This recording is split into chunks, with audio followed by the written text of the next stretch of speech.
Hi everybody and welcome back to RNBHomestead. Today we're going to talk about 6 skills that you need to focus and learn when you're thinking about homesteading. Now mind you, these are not the only skills, but they are my top 6. So before we get into this video, make sure you hit the subscribe button, also the bell notification, so that every time I do a video, you're notified. Also, make sure to give them that thumbs up and share this with everybody you know. So, let's get into the video.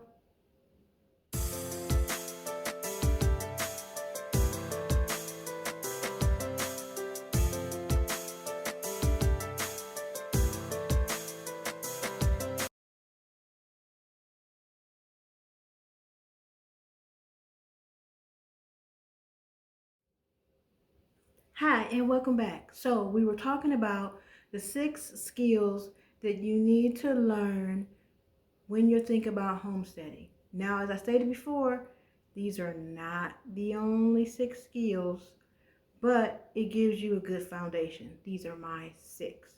So, as like always, I have my book. So if I look down, it's not because I'm ignoring anybody, but I'm actually trying to make sure that I give you all the information. So the 6 things in no particular order is food preservation, gardening, animal husbandry. Don't be a smart butt. Animal husbandry meaning the taking care of animals and breeding. Don't be smart. Carpentry, plumbing, electricity, butchery, hunting, fishing, and foraging. Now, all these skills are very good skills to have if you're going to start a homestead. You want to be self-sustaining, so these skills will be good to have. Now, mind you, there's lots of ways to learn these skills, from reading, YouTube, of course, always research. Actually having and meeting farmers who may or may not need your help. You can always volunteer. Also, there's community gardening, and there's other homesteaders who are more than willing to help you and let you practice. Oh, and I forgot, you have your big box stores that you can go to that have a lot of classes on carpentry, plumbing, things of that nature. Now, I'm not saying you're going to be a master plumber or a master carpentry person, but you need some basic skills. So let's talk about food preservation. Food preservation has a couple of things that fall under food preservation. You have your canning, you have your dehydrating, you have your smoking, your freezing, and your fermentation. Now, all those within themselves are separate skills. Canning in itself, you can either do water bath canning, or you have your pressure canning, depending on what you're canning. And make sure that, again, you do your research, because depending on the food's acidity, you either will pressure can or you will water bath. For example, say you want to make some beef stew, and you take some beef, some carrots, and some potatoes, and some onions, and you're saying, I want to preserve this. Do I use water bath or do I use pressure canning? Well, I could tell you the answer, but do your research. Because again, there's different types of canners, and again, there are different methods that can be used to canning food. I recommend that you get all the books and do all the research. Canning can be very safe, very efficient, and very easy if you follow the rules. I know a lot of people like to break the rules, but with canning, you can get certain food poisoning. So I suggest that you follow the rules and do the research. Another way of food preservation is freezing. Now, there is argument that, okay, what if your power goes out? You should maybe have a generator, maybe have solar. Either way, freezing your food also can be a method of preserving food. Me personally, I have one of those seal machines, and basically you can buy your meat or whatever in bulk. Also, if you grow vegetables, you can go ahead, your green beans, you can cut them up, put them in a bag, and freeze them. Freezing can be a beneficial way of preserving your food. Another way is dehydrating. Now, I use dehydrating when you can either have your fresh herbs or you can take the herbs and dehydrate them. Some people like to dehydrate different types of fruit, berries and apples, things of that nature. But dehydration, again, allows you to preserve food in case of emergencies where you are unable to get to the store. Also, you being self-sustaining by having this method of preserving your food. Another way is smoking. Um, I'm not too keen on smoked foods, but again, if you like beef jerky and things of this nature, smoking is also another option for preserving your food. And also, the last one I have down is fermentation. Again, research, research, research. I'm not a fan, so I can't give you much background on that. But besides letting you know, it is a method that can be used to preserve your foods.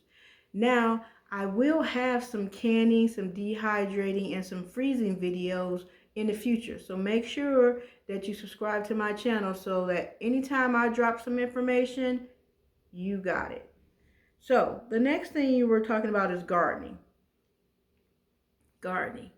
Gardening means not only vegetables and fruits and trees and berries, you have all this stuff that you can plant. Well, you just can't take a seed, throw it in the dirt, and think it's going to grow. You have to water it. You have to fertilize it. It's a skill that you have to learn. It's not rocket science, but it's also not as easy as just throwing it in the dirt and walking away. Now, that's not gardening.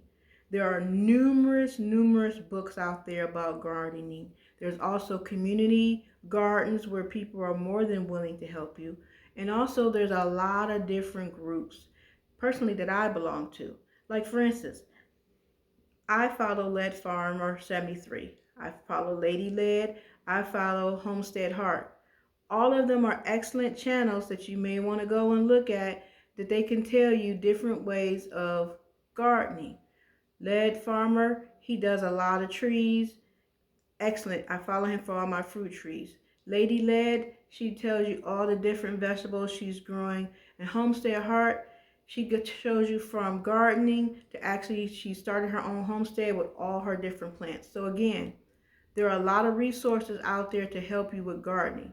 But gardening is one of those skills that is necessary if you are thinking about starting a homestead. That's the whole point of being self-sustainable. Now, with gardening, there's different types of gardening. For me, I live in an apartment. So right now, I do container gardening. So meaning that I basically start my seeds inside, and then instead of sowing them into the ground, I put my plants in containers. You have raised beds where if you are a person and the soil sucks where you live at, you can build raised garden beds, and then again you can put the soil in there that you want, and you can dictate the growing.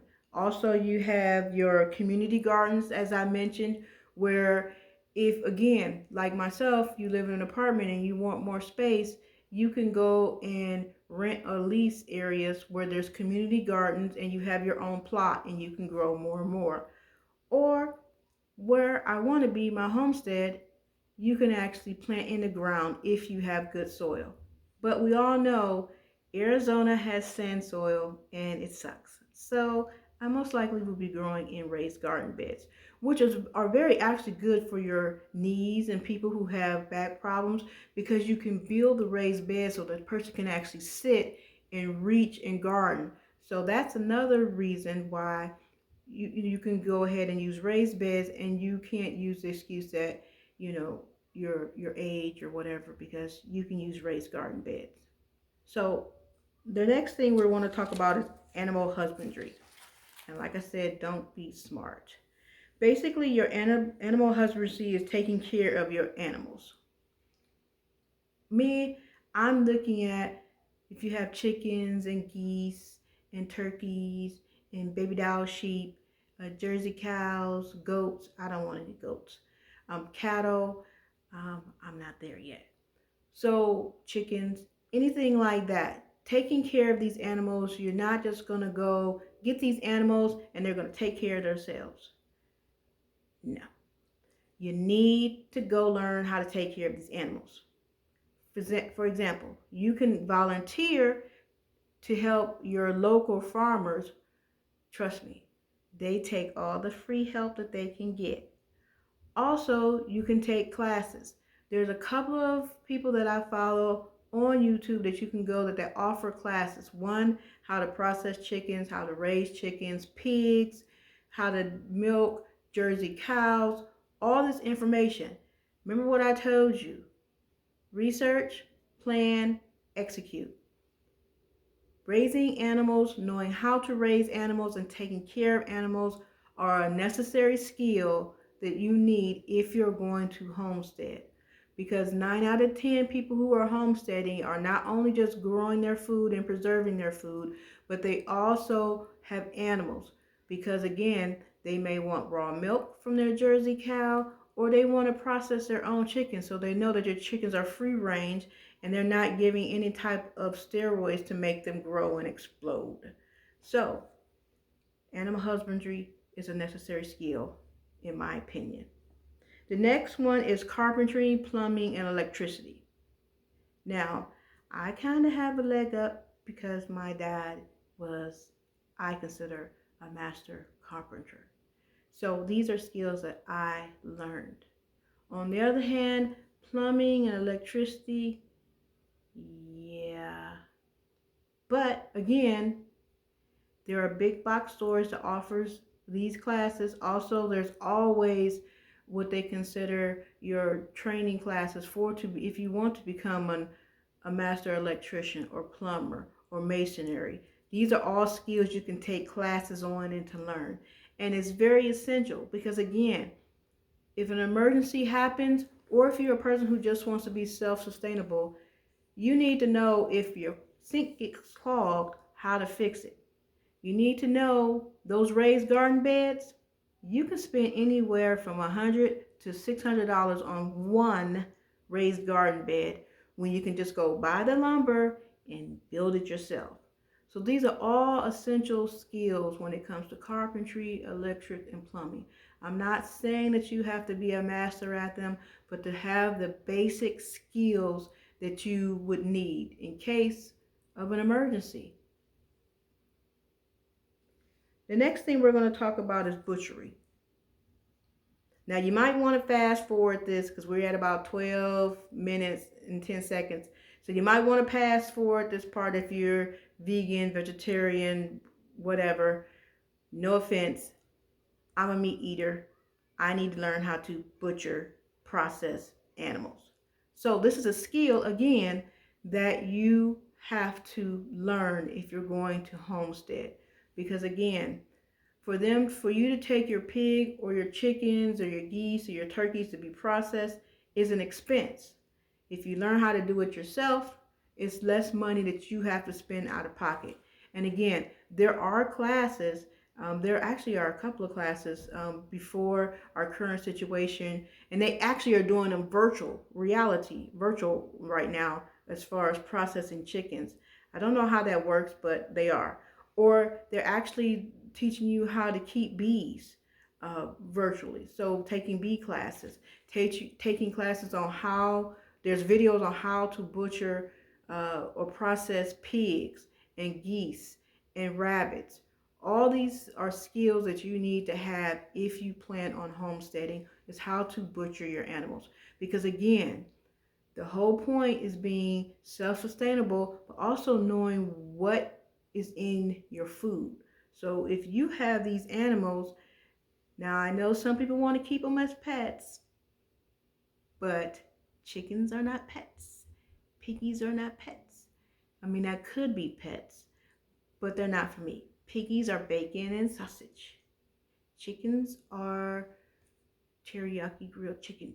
This is what they are to me because I eat meat, but that's just me. So you need to know how to process these animals. Another skill we're looking at is hunting, fishing, and foraging. Okay, Robin's not going to hunt because I don't like venison, deer. Um, yeah, I'm not hunting. I do know how to use a rifle. I do know how to use a shotgun and a gun, my Glock. That's besides the point. I do not hunt. So, again, there's always hunting groups you can join, and there's probably thousands of them to show you how to hunt. And with hunting, besides knowing how to hunt, you need to have gun knowledge. I cannot stress that enough. Just because you can have a gun does not mean that you should get one. You need to know how to use that gun. You need to know how to clean it. You need to know how to load it. You need to know how to aim. You need to learn gun safety. I can't stress that enough. You can hunt and do whatever you want, but you need to learn how to use and clean and store the equipment. That's a side note. So, going to fishing. Now, there's a couple of ways that you can do this when it comes to homesteading. Some people actually make aquaponics, and they basically make their own aqua system, and they actually farm perch, tilapia, bass, other fish that they can grow, and they have their own fish that they actually populate. Some homesteaders, they build a pond and they populate it with fish. Others, they just go to the lake and they fish. Yeah, I have no takes neither here or there. I personally do like seafood, so I would think about the aquaponics case of doing perch or something like that. But again, it's a skill. There's classes, there's YouTube, there's all types of videos, there's all type of books on how to not only fish but create these aquaponics systems. And the next thing is foraging. Foraging is like when you go in the woods and or your backyard or whatever, and stuff is growing and it's like, I can eat that. Yeah, I won't be doing that, but there are some people who like they'll go and they'll find mushrooms. You need to know which mushrooms are poisonous and which are not before you go picking them. So again, you have to do your research. Berries. You need to know which berries are poisonous if you're going out there and foraging. Say you're out there and you're stuck and you need to feed yourself. You need to know which ones you can eat and which ones you cannot eat. Also, you have your berries, you have your mushrooms, you have different moths and things that you can eat that when you forage, and you can basically, there are actual classes where they teach you these things. So again, the whole point in homesteading is to be self-sustainable. These 6 skills will not only make your homesteading journey easier, but it also will save you money because you don't have to pay someone else to do what you can do yourself. Now, mind you, certain things, that's why they have experts and people who have gone to school. Like for me, while I will learn basic plumbing and electricity, I am not going to be able to wire a house. This is why they have professionals. And this is why I will pay a professional. But if something goes wrong, I need to be able to say, okay, the professionals can't come out and fix it. Or when the professional is out there doing it, I need to be able to say, hey, you don't need that wire. Why are you charging me that extra $25? So again, these are 6 skills that are more than beneficial for you. That is gardening, you have animal husbandry, you have food preservation, you have carpentry, plumbing, electrical skills, and then you have hunting, fishing, foraging, and last but not least, butchery. So, I want to thank everybody for coming with me on this journey to my homestead because I want to make sure that you have all the information. Make sure you hit that subscribe button and that bell notification. But until my next video, thank you for coming. See you later.